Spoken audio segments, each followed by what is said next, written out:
മുതിർന്ന മാധ്യമപ്രവർത്തകൻ എം ജയചന്ദ്രനിലേക്ക് പോകുകയാണ്. ശ്രീ എം ജയചന്ദ്രൻ, നമ്മുടെ മുന്നിൽ കുറേ കാര്യങ്ങൾ ഈ BJPയുടെ പ്രതിനിധി മുന്നോട്ട് വച്ചിരിക്കുകയാണ്. അസാമിനെയും കേരളത്തെയും ഒക്കെ താരതമ്യപ്പെടുത്തിക്കൊണ്ടാണ് അവിടുത്തെ വന്യജീവി ആക്രമണങ്ങളുടെ ഒരു ലിസ്റ്റ് അദ്ദേഹം മുന്നോട്ട് വയ്ക്കുന്നത്. കേരളത്തിൻ്റെ ഒരു സവിശേഷമായ ഭൂപ്രകൃതി, ഇവിടുത്തെ ജനസംഖ്യയുടെ വിസ്തൃതി, ഇവിടെ ആളുകൾ ഈ കാടും നാടും തമ്മിലുള്ള വ്യത്യാസം, ഇത്തരത്തിൽ കേരളത്തിൻ്റെ സവിശേഷമായ ഒരു ഘടനയും പഠിക്കാതെ അത്തരത്തിൽ ഒരു അഭിപ്രായം പ്രകടനം നടത്തി എന്നാണ് ഞാൻ മനസ്സിലാക്കുന്നത്. മാത്രവുമല്ല, തീർച്ചയായും കൺകറന്റ് ലിസ്റ്റിൽ വരുന്ന ഒരു സബ്ജക്റ്റ് ആയതുകൊണ്ട് തന്നെ ഈ വനം പരിപാലനത്തിലും അതുപോലെ വന്യജീവി ആക്രമണത്തിൽ നിന്ന് ജനങ്ങളെ രക്ഷിക്കുന്നതിനൊക്കെയുള്ള പ്രാഥമികമായ ഉത്തരവാദിത്വം എന്ന് പറയുന്നത് കേന്ദ്ര സർക്കാരിൽ നിക്ഷിപ്തമാണ് എന്നാണ് ഈ ആക്ട് എല്ലാം പറഞ്ഞു വെക്കുന്നത്. താങ്കൾക്ക് തുടരാം. ശരി ശ്രീജയ്. പിന്നെ ഇത് പറയാൻ ഇപ്പോ താങ്കളുടെ ചോദ്യങ്ങൾക്കും അന്വേഷണങ്ങൾക്കും ശ്രീ ഗഗാറിൻ, ശ്രീ സേനാപതി വേണു, ശ്രീ പ്രന്റു മഹാദേവൻ എന്നിവര് നിയമങ്ങൾ ഉൾപ്പെടെ ഒരുപാട് അഭിപ്രായങ്ങൾ അവരുടേതായി പറഞ്ഞിട്ടുണ്ട്. അതുകൊണ്ട് ഞാൻ അത്തരം ഈ സാങ്കേതികമായ കാര്യങ്ങളിലേക്കൊന്നും പോകാതെ നീലിമ ഈ കേവലമായ ചില യാഥാർത്ഥ്യങ്ങളിലേക്ക് എൻ്റെ അഭിപ്രായങ്ങൾ പറയാനാണ് ഉദ്ദേശിക്കുന്നത്. ഇപ്പോ പ്രിന്റു പറഞ്ഞതാണ് എനിക്ക് ശ്രദ്ധേയമായി തോന്നിയ ഒരു കാര്യം, കേന്ദ്രമന്ത്രിയുമായി ബന്ധപ്പെടുത്തി പറഞ്ഞ കാര്യം. പ്രിന്റു അതായത് നന്നായി താങ്കൾ പറഞ്ഞ എന്താണെന്നറിയാമോ? പിന്നെ ഏത് നിലയ്ക്കാണെങ്കിലും ശരി, കേരളത്തിലെ ജനങ്ങൾക്ക് ചില കാര്യങ്ങൾ വളരെ വ്യക്തതയോടെ തെളിഞ്ഞു വരുന്നുണ്ടെന്നുള്ളതാണ് ഇതിൽ ഇന്ന് വനമന്ത്രിയുടെ ഇന്നത്തെ സന്ദർശനത്തിൽ അടക്കം ഞാൻ ബോധ്യപ്പെട്ട സംഗതി എന്താണെന്നറിയാമോ? 2021, 22, 23 വർഷങ്ങളിലായി കേരളം ഏറെ ചർച്ച ചെയ്ത ഒരു വിഷയം എന്തായിരുന്നു? സ്ട്രേ ഡോഗ്സ്, തെരുവ് നായകളുടെ പ്രശ്നമായിരുന്നു. കൊച്ചു കുഞ്ഞുങ്ങളടക്കം ഈ തെരുവ് നായകളുടെ കടിയേറ്റ് മരിച്ചു. സംസ്ഥാന സർക്കാരിനെ ഇട്ട് പുഴുങ്ങുകയായിരുന്നു ചാനലുകളിലും പിന്നെ പത്രങ്ങളിലും പ്രതിപക്ഷം മുഴുവനും ചെയ്തത്, മാധ്യമങ്ങൾ മുഴുവനും ചെയ്തത് അല്ലേ? ശ്രീ സേനാപതി വേണു അടക്കം എത്ര ചർച്ചകൾ പങ്കെടുത്തു, ഞാനും പങ്കെടുത്തിട്ടുണ്ട് അന്ന്. എന്താ സുപ്രീം കോടതി അടക്കം പറഞ്ഞ എന്താ? ഈ നിയമങ്ങളൊക്കെ ഇപ്പം നമ്മളിപ്പോ സംസാരിക്കുന്നത് കാട്ടിലെ വന്യമൃഗ ശല്യം, മാൻ അനിമൽ കോൺഫ്ലിക്റ്റിനെ കുറിച്ചാണ്. കാട്ടിലെ വന്യമൃഗങ്ങൾ നാട്ടിലെ മനുഷ്യരിലേക്ക് ഇറങ്ങുന്നതിന്റെ പ്രശ്നമാണ്. അതിലേക്ക് വരാം. അതിനു മുമ്പ് ഈ ഒരു പ്രധാനപ്പെട്ട പ്രശ്നം, കേരളം വർഷങ്ങളോളം സമീപ വർഷങ്ങളിൽ ചർച്ച ചെയ്ത ഏറ്റവും നിർണായകമായ തെരുവ് നായ പ്രശ്നത്തിൽ സുപ്രീം കോടതി അടക്കം കേരളത്തിലെ ശാസിക്കുന്ന നില എത്തിയത് നിങ്ങൾക്ക് അങ്ങനെ ഏകപക്ഷീയമായി തീരുമാനിക്കാനുള്ള ഒരധികാരവുമില്ല. തെരുവ് നായയുടെ പ്രശ്നമാണെങ്കിലും ശരി, വനത്തിന്റെ പ്രശ്നമാണെങ്കിലും ശരി, വന്യജീവികളുടെ പ്രശ്നമാണെങ്കിലും ശരി, അതിനൊക്കെ യൂണിയൻ ഗവൺമെന്റിൻ്റെതായ പിന്നെ ലോ ആൻഡ് ആക്ടുകളുണ്ട്, നിയമങ്ങളും ചട്ടങ്ങളും ഉണ്ട്. അതനുസരിച്ച് പ്രവർത്തിക്കാൻ കഴിയൂ എന്ന് പറഞ്ഞ് മൂക്കുകയറിടുകയല്ല, പെടലിക്ക് കയറുകയാണ് ചെയ്തത് കേരളത്തിന്റെ. ഇല്ലേ? ഇല്ലാന്ന് പിന്നെ ഫ്രണ്ടിന് പറയാൻ കഴിയുമോ? ഈ ചർച്ചയിലിരിക്കുന്ന ആർക്കെങ്കിലും പറയാൻ കഴിയുമോ?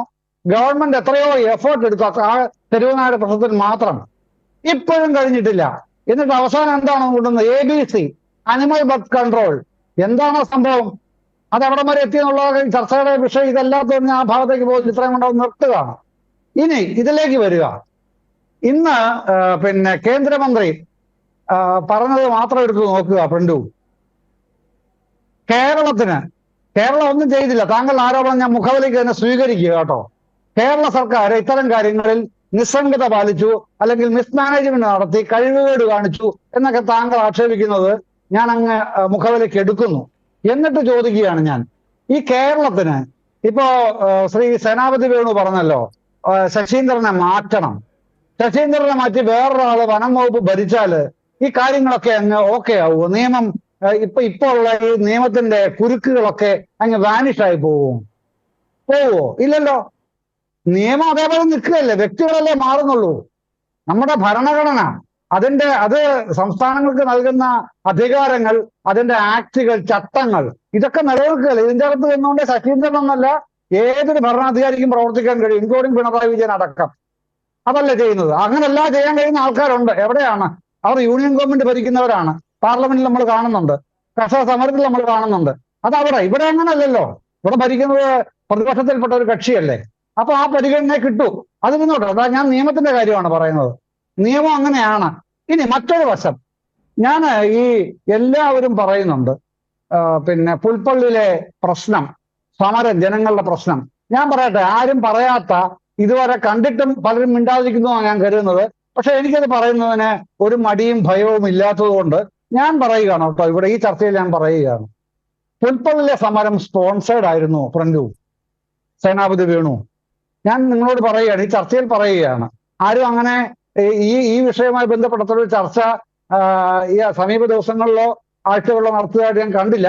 എങ്കിലും ഞാൻ പറയുകയാണ്, ഉത്തരവാദിത്തോടെ പറയുകയാണ്, അതൊരു സ്പോൺസേഡ് സമരമായിരുന്നു. ആരാണ് സ്പോൺസർ എന്ന് ചോദിക്കുക, അതുകൂടെ പറയാം. വെറുതെ പറഞ്ഞിട്ട് പോകാൻ കഴിയില്ലല്ലോ. ആ സ്പോൺസർഷിപ്പ് എന്ന് പറയുന്നത് റിസോർട്ട് ഉടമകളുടെ നേതൃത്വത്തിലുള്ള ഒരു പുതിയ സംഘടന. ശ്രീ പി ഗഗാറിനറിയാം സംഘടന ഏതാണെന്നുള്ളത്. ഞാൻ അതിന്റെ പേര് പറയുന്നില്ല എന്നുള്ളത് മാത്രമേ ഉള്ളൂ. ഒരുപക്ഷെ ശ്രീ സേനാപതി വേണുവിനും അറിയാമായിരിക്കും ആ സംഘടന ഏതാണെന്നുള്ളത്. ആ സംഘടന അഴിച്ചുവിട്ട സമരമായിരുന്നു അത്, പുൽപ്പള്ളിയിലേത്. അല്ലാതെ പറയട്ടെ, ഉത്തരവാദിത്തപ്പെട്ടവരെന്ന് പറയട്ടെ. നിങ്ങൾ ഇപ്പൊ നമ്മൾ വിട്ടിരിക്കുന്നവരല്ല, ഉത്തരവാദിത്തപ്പെട്ടവരെന്ന് പറഞ്ഞാൽ BJP-കാരൊന്നും അതിനകത്തില്ല കേട്ടോ എന്ന് ഞാൻ ആരോപിക്കുന്നില്ല. അത് സ്പോൺസർഡ് ആയിരുന്നേ. താല്പര്യങ്ങളുണ്ട്. റിസോർട്ട് ഉടമകൾ ഉണ്ടാക്കിയ ഒരു സംഘടനയ്ക്ക് അതിൻ്റെതായ താല്പര്യങ്ങളുണ്ട്. ആ താല്പര്യങ്ങൾ എന്ന് പറഞ്ഞാൽ വളരെ എളുപ്പത്തിൽ മനസ്സിലാക്കാൻ പറഞ്ഞാല്, ഇപ്പൊ നാട്ടുമ്പുറങ്ങളിൽ നമ്മുടെ കേരളത്തിലെ മറ്റ് 942 ഗ്രാമപഞ്ചായത്താണല്ലോ ഉള്ളത്. വയനാട് ജില്ല ഒഴികെ എടുത്താൽ ബാക്കി എവിടെ ചെന്ന് നമ്മൾ 10 സെന്റ് സ്ഥലം വാങ്ങിച്ചാലും 10 സെന്റാണ് നമുക്ക് അവകാശപ്പെട്ട് കിട്ടുക. പക്ഷെ വയനാടൻ കാടുകളിൽ 10 സെന്റ് നിങ്ങൾ വാങ്ങിച്ചാൽ നിങ്ങൾക്ക് 1 ഏക്കറോ 1.5 ഏക്കറോ ആണ് വളച്ചെടുക്കാൻ കഴിയുക. അതിൻ്റെ അകത്താണ് നിങ്ങളുടെ ആധിപത്യം സ്ഥാപിക്കാൻ കഴിയുക. അവിടെയാണ് നിങ്ങൾ മറ്റ് നിർമ്മിതികളൊക്കെ ഉണ്ടാക്കുക. വന്യമൃഗങ്ങളെ അടക്കം പിന്നെ ഭരിച്ചുകൊണ്ടും ഭയപ്പെടുത്തിക്കൊണ്ടും ഒരു പരിധിവരെ ആക്രമിച്ചുകൊണ്ടും. എത്ര ആനകളുടെ ശരീരങ്ങളിൽ പെല്ലറ്റ് ഉണ്ടെന്ന് അറിയാമോ ഫ്രണ്ടു? പെല്ലറ്റ് എവിടെ നിന്നാണ് വരുന്നത്? എയർഗണ്ണിൽ നിന്നാണ് പോകുന്നത് പെല്ലറ്റേ. ആ പെല്ലറ്റ് കൊണ്ട് അവർ മരിക്കില്ല. പക്ഷെ ആ പെല്ലറ്റ് തറച്ചിരിക്കുന്ന വന്യമൃഗങ്ങൾക്ക് അവരുടെ ശാരീരിക ശേഷിയും ലൈഫും നഷ്ടപ്പെടുന്നത് എങ്ങനെയാണെന്നുള്ളതിന് ഒരുപാട് സയന്റിഫിക് ആയിട്ട് ഉദാഹരണങ്ങളുണ്ട്. അതിനിവിടെ സമയമില്ലാത്തതുകൊണ്ട് ഞാൻ സമയം ചെലവഴിക്കുന്നില്ല. അപ്പൊ അത്തരത്തിലുള്ള ഒരുപാട് കാര്യങ്ങൾ അടിഞ്ഞു കൂടി കിടക്കുകയാണ് ഈ വിഷയത്തിൽ. അവിടെ ആനകൾക്കും കടുവകൾക്കും ഈവൻ ഈ കുരങ്ങന്മാർക്ക് വരെ അവരുടെ ആവാസ വ്യവസ്ഥ നഷ്ടപ്പെടുന്നത് കൊണ്ടാണ് നാട്ടിലേക്ക് ഇറങ്ങേണ്ടി വരുന്നത് എന്നുള്ള പ്രാഥമിക സത്യം, നഗ്ന സത്യം, അത് അംഗീകരിക്കാതെ പോകുന്നതുകൊണ്ടാണ് പ്രശ്നം. പിന്നെ അജീഷിന്റെ കാര്യം പറഞ്ഞല്ലോ. അജീഷ് ദൗർഭാഗ്യകരമായ മരണമാണ് ആ കുടുംബത്തിന് ഉണ്ടായത്. അതൊക്കെ ഞാൻ അംഗീകരിക്കുന്നു. പക്ഷെ എൻ്റെ ഒരു വീഡിയോ ഉണ്ട് കേട്ടോ. ഇവിടുത്തെ കേരളത്തിലെ പ്രമുഖ ചാനൽ ആദ്യം പുറത്തുവിട്ടൊരു വീഡിയോ ആണത്. അത് പിന്നെ അവർ പിൻവലിച്ചു. അതിനകത്ത് പറയുന്ന പിന്നെ ഒരാൾ പറയുകയാണ്, അജീഷ് ആ ആനക്കിട്ട് പടക്ക് പറഞ്ഞതാണ് ആനയുടെ വൈരാഗ്യം കൂടെ കാരണം. ശരിയോ തെറ്റോ ഞാനല്ല വിധിക്കേണ്ടത്, നമ്മൾ ആരുമല്ല. അത് അന്വേഷകർ കണ്ടെത്തട്ടെ, അന്വേഷിക്കാൻ താല്പര്യമുള്ളവർ അന്വേഷിച്ചോട്ടെ. അപ്പോൾ ആനയെ സംബന്ധിച്ച് പഠിക്കുന്നവർക്കറിയാം, അല്ലെങ്കിൽ താല്പര്യപ്പെട്ടിട്ടുള്ളവർക്കറിയാം, ആന എങ്ങനെ കേവലം ഏതെങ്കിലും ഒരു അപരന്റെയോ അന്യന്റെയോ പിന്നാലെ പോയി ആക്രമിക്കുന്ന ശീലമുള്ള വന്യജീവി അല്ല എന്നുള്ളത് മാത്രം ഞാനിവിടെ പറയുന്നത്. എന്റെ ആ മനസാക്ഷിക്ക് പോലും അങ്ങനെ അത്തരം പദപ്രയോഗങ്ങളുടെ ചർച്ചയിൽ നടത്തുന്നത് തെറ്റാണെന്ന് ബോധ്യമുള്ളതുകൊണ്ട് ഞാനത് ചെയ്യുന്നില്ല. അപ്പൊ അതൊക്കെ ഉണ്ട് അവിടെ. പോളിന്റെ അങ്ങനെയല്ല കേട്ടോ. പോളിന്റെ വേറൊരു ഇൻസിഡന്റ് ആണ്, പക്ഷെ അത് അന്വേഷണത്തിരിക്കുകയാണ്. ഇതിനെയൊക്കെ ആളി കത്തിച്ചത് എങ്ങനെയാണ്? ഞാൻ ഈ പറഞ്ഞ സ്പോൺസർമാരാണ് ആളി കത്തിക്കുന്നത്. എന്നിട്ട് അത് ഇന്നത്തെ ദീപികയുടെ മുഖപ്രസംഗം ഒന്ന് വായിക്കേണ്ടതാണ് കേട്ടോ. ഒന്ന് വായിക്കേണ്ടതാണ് ആ മുഖപ്രസംഗം. ശ്രീ സേനാപതി വേണു എന്തൊക്കെയാണെന്നറിയാം അവര് ആ മുഖപ്രസംഗത്തിലൂടെ ഒരു ആക്രോശം കണക്കെ അഴിച്ചുവിട്ടിരിക്കുന്ന അവരുടെ നിലപാടുകൾ. ആ നിലപാടുകളും കൊണ്ട് ഒരു ഭരണകൂടത്തിനും, ഇനി ദീപിക നേരിട്ട് തെരഞ്ഞെടുക്കുന്ന ഒരു ഭരണാധികാരിയാണ്, മുഖ്യമന്ത്രിയാണ്, അല്ല വനം മന്ത്രി ആണെങ്കിൽ പോലും അവരുടെ നിലപാടുകൾക്കൊപ്പിച്ച്, മുഖപ്രസംഗ നിലപാടുകൾക്കൊപ്പിച്ച് ഭരിക്കാൻ കഴിയില്ല. അത് വേറെ കാര്യം. പിന്നെ ഈ ശശീന്ദ്രൻ എന്ന് പറഞ്ഞല്ലോ, വനം മന്ത്രി എന്ന് പറഞ്ഞല്ലോ, ഈ നഷ്ടപരിഹാരത്തിൽ പിന്നെ അല്ല വനം പുനർപരിപാലനത്തിൽ അതിനുള്ള പദ്ധതിയിൽ കേന്ദ്രം ഇതുവരെയും ഈ മാൻ ആനിമൽ കോൺഫ്ലിക്റ്റിന്റെ ഭാഗമായിട്ടുണ്ടാവുന്ന മനുഷ്യർക്കുണ്ടാവുന്ന നഷ്ടങ്ങൾക്ക് നഷ്ടപരിഹാരം കൊടുക്കാൻ ഇതുവരെയും കേന്ദ്രം, യൂണിയൻ ഗവൺമെന്റ് തീരുമാനമെടുത്ത് സംസ്ഥാനത്തെ അറിയിച്ചിട്ടില്ല. ഇപ്പൊ നിങ്ങൾക്ക് തർക്കിക്കാം, അങ്ങനെയല്ല. പക്ഷെ എന്നെ സംബന്ധിച്ചോളം ഞാൻ തർക്കിക്കില്ല. കാരണം എന്നോട് പറഞ്ഞത് സംസ്ഥാനത്തിന്റെ ഭരണാധികാരിയായ വനം വകുപ്പ് മന്ത്രിയാണ്.